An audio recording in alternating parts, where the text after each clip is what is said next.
her to the White House as a personal guest. The difference between Poland and Russia is a vibrant, dynamic Jewish community. I was in Moscow on Simchas Torah night. There were 1,000 people there. There were 13 oligarchs in the room. Their net worth was $30-some-odd billion.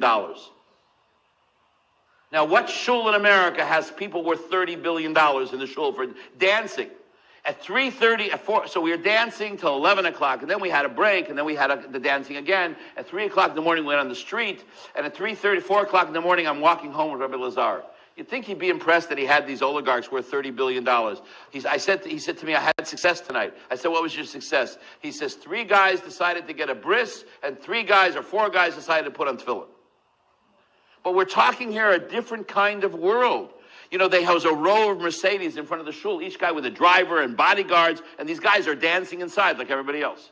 They run the economy of Russia. The difference is we're the Jewish establishment in Russia. There's no Jewish Federation. We are the Jewish Federation. There's no ADL. We are the ADL. There's no AJC. We are the AJC. Judaism in Russia is run 98% by Chabad. It's a different ballgame. It is the most amazing Jewish community that I've ever been to in my life. It is so well organized. There's schools in this town with 1,000 students, with 50,000 Jews.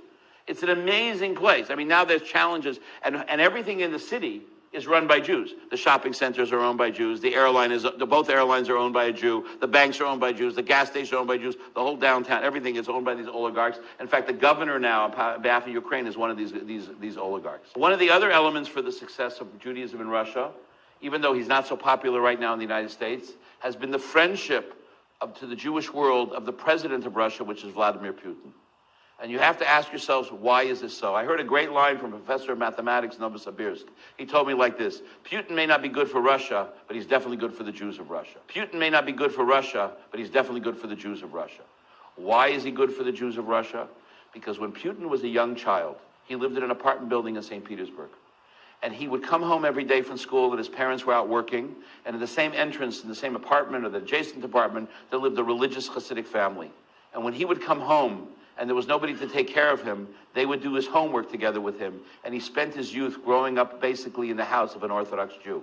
So he feels a tremendous sense of hakoras hatov, of recognition for good, to the Jews, and what he got. All his childhood friends were Jews. And I also think he sees the positive effect that they have in building Russia as a new country, the fact what the rabbis do in Russia and the shluchim are doing in Russia. Russia is a different mentality.